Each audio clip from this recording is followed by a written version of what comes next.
Good morning ulit sa ating lahat. This will be the second installment dun sa ating pong videos para sa topic po natin for this week. Let's move on.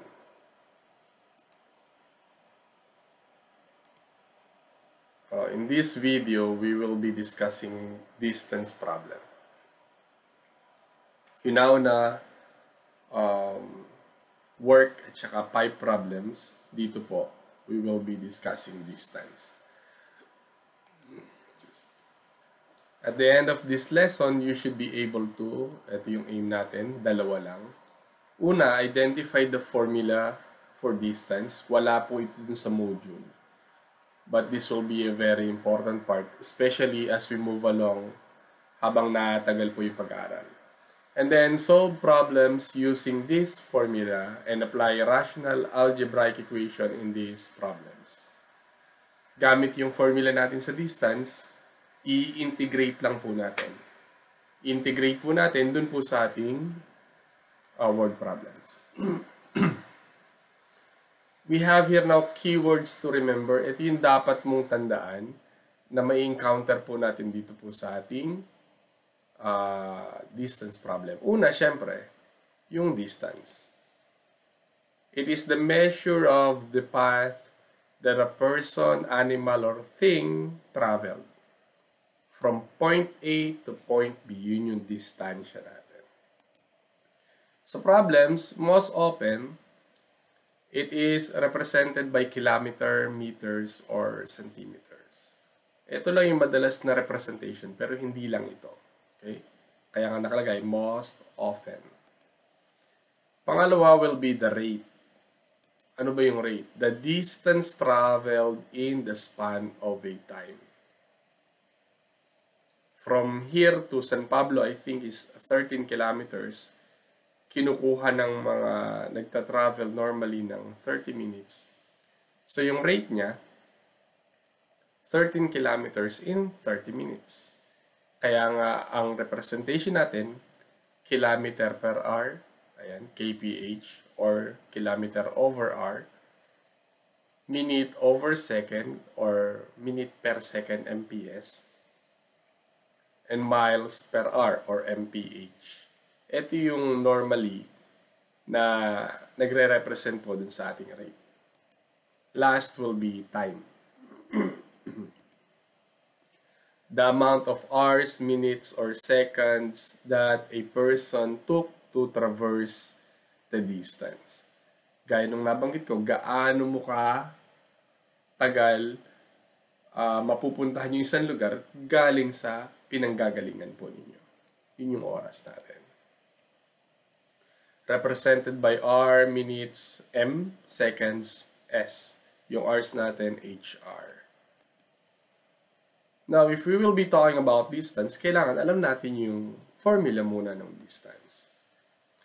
Looking back dun sa rate, kilometer per hour, nakita nyo na? Yung kilometer, yun yung kumakatawan po sa distance, yung R sa time. So that will be rate is equal to distance over time.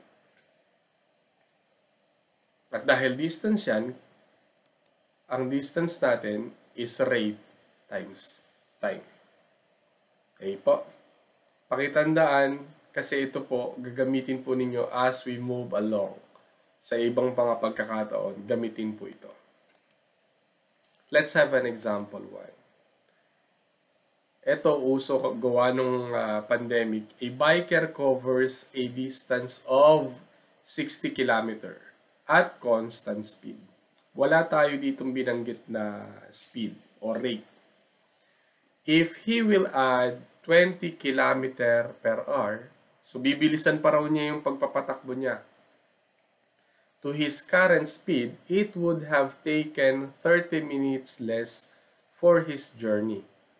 Inabanggit ko kanina, halimbawa, mula dito hanggang San Pablo, kinukuha mo na 1 oras, dinagdagan mo pa yung bilis, syempre, mapapaiksi mo yung oras ng travel mo.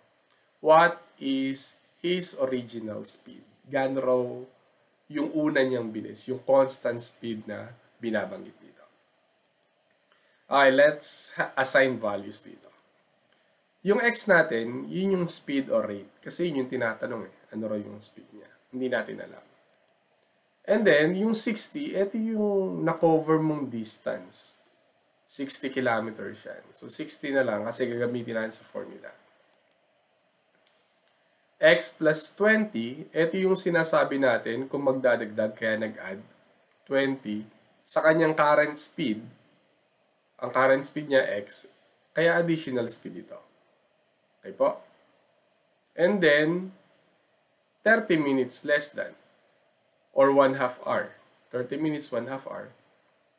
Yun yung mababawas dun sa oras niya nung una. Ito yung ating formula. Kaya lang, ang given sa atin, ito ay rate, ito yung distance. Ang nawawala, yung time. Ayusin muna natin. Ang formula sa time, distance over r. Okay po? Kasi ito, di-divide mo lang both sides sa r, makakancel yung r, time ang matitira. Ayun. Distance over r. Ngayon, dalawa yung gagamitin natin dito para sa time. Yung una, distance 1, ano yung distance 1? 60, at yung R1 natin. Ano yung R1 natin? Yun yung X, yung rate. Ayan. Ito yung original talaga. And then, pinadagdagan sa atin ng 20. So, ito yung part 2 natin. Times of 2 is equal to distance of 2 over rates of 2. Yung distance, hindi naman na bago eh. The same distance will be covered, so 60 pa rin. Pero yung ilalim natin, 20. Ang tanong, sir, saan nanggaling yung plus 1/2? Nakalagay, less than, dapat minus. Tama, pero ito, bakit naging plus? Kasi yung minus po, dun sa kabila dapat mailalagay. Mamaya makikita po ninyo pag-aayos natin ng formula. So meron tayo ditong dalawang time. Ito yung time nung hindi pa nabilis. At ito yung time naman kapag bumili siya. Okay po? Tingnan natin. Equal sila kasi the same distance yung kukunin natin eh. Ito gagamitin nating formula. T's of 1 is equal to T's of 2. Balikan natin. Ito yung formula. Kunin natin yung formula sa time. Dahil may dalawa, ito yung times of 1. Ano yung value? 60 over x. Ano yung pangalawa natin? That will give us this formula. Again, wag muna nating pansinin yung 1/2. Mamaya pansinin. Ipapakita ko kung bakit naging plus. And then, ito yung gagamitin natin. Apply natin. Ito yung T's of 1 equals. Ang T's of 2, ito yung katumbas. Paliwanag ko na bakit po plus 1/2. Ang sabi dun sa problem natin, kung magdadagdag daw ng 20, mababawasan ng 30 minutes yung kanyang journey. Alin ba yung unang journey? Ito yung mababawasan ng 1/2 hour. 1/2.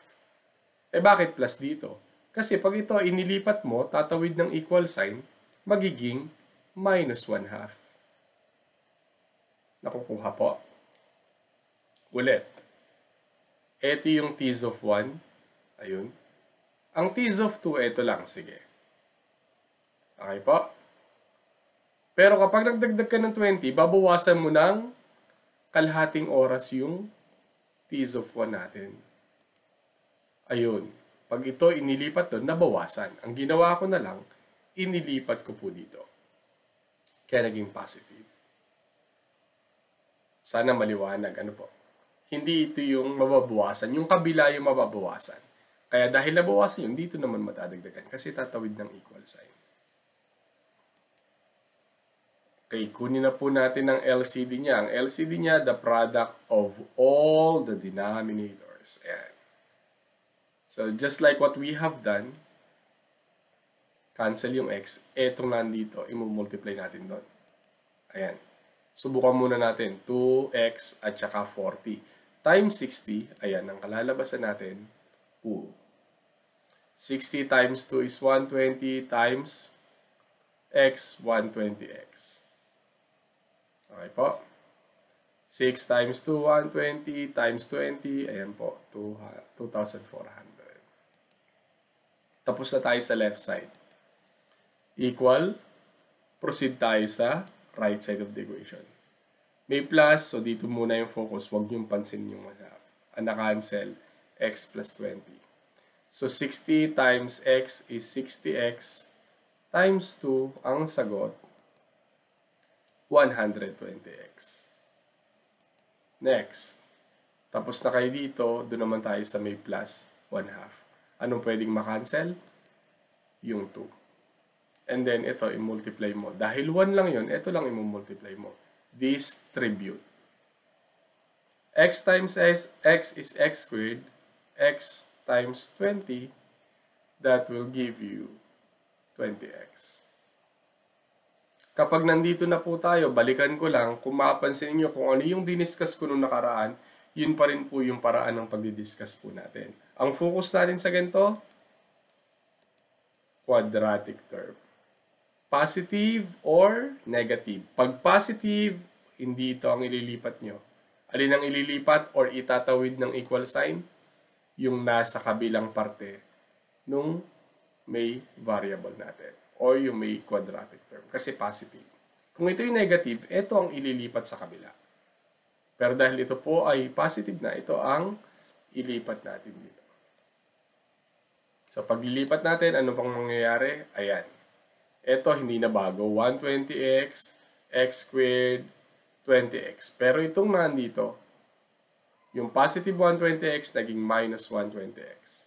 Yung positive 2,400 naging negative 2,400.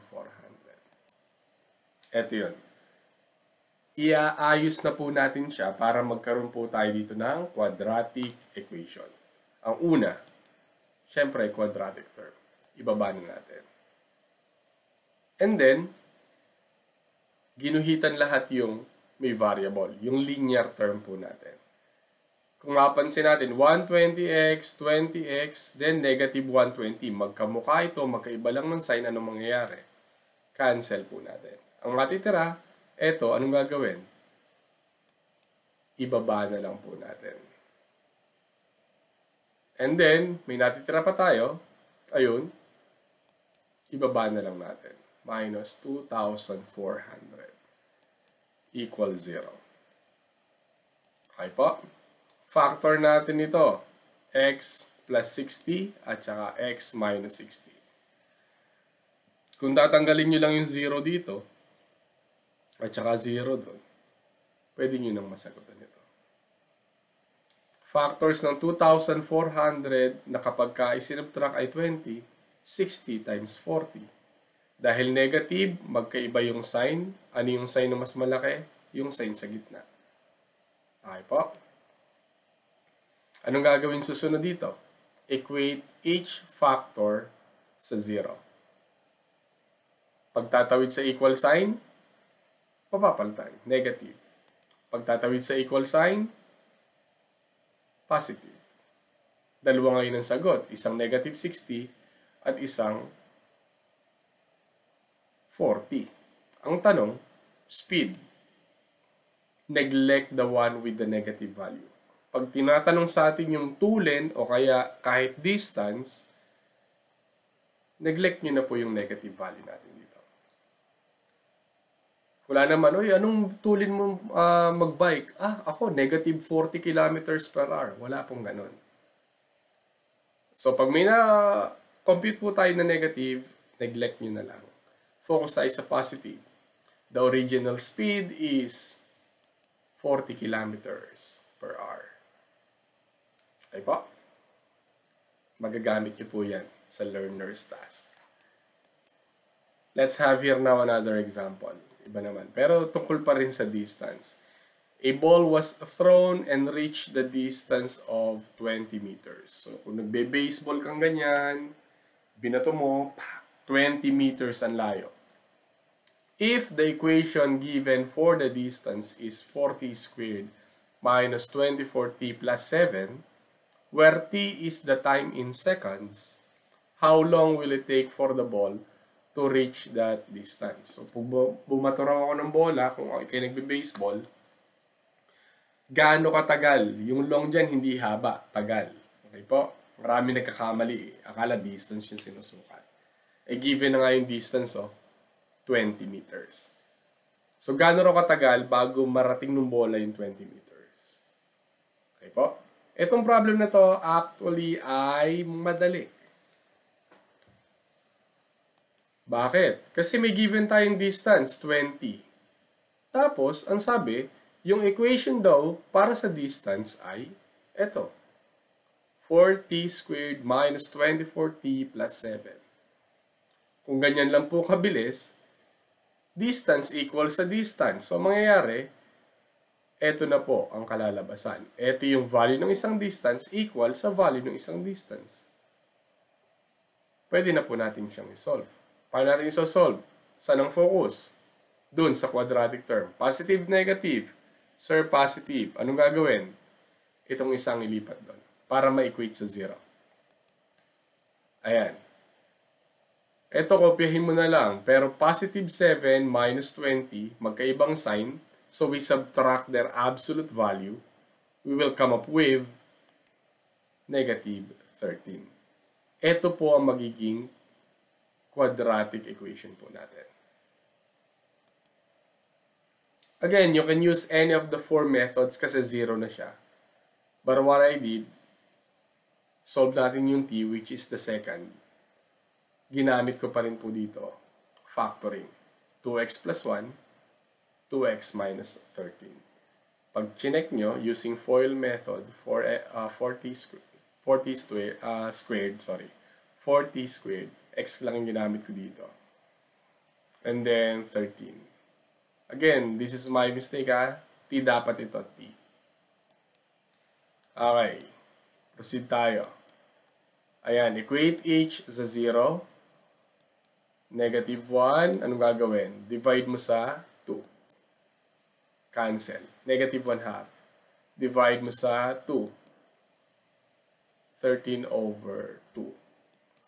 Again, ignore the one with negative values. Hindi mo kailangan yung negative. Walang oras. O yan ang oras na. Bago ka makapunta rito, negative 1 hour? No. So, positive lang po. Ang gagawin mo sa negative, ignore mo. And then, 13 over 2 yung positive. So, the time to reach that distance is 13 over 2 seconds. If we will be being more specific, 6.5 seconds. So, pagbato ko ng bola, boom! It will take 6.5 seconds para makarating dun sa 20 meters po natin. Okay po? I hope it will be of help para po dun sa ating, again, learner's task. Kung may naintindihan po kayo, makikisuyo po, move ka agad sa learner's task, hanapin, baka sakali masagutan kagad natin. Yung momentum, huwag yung sayangin.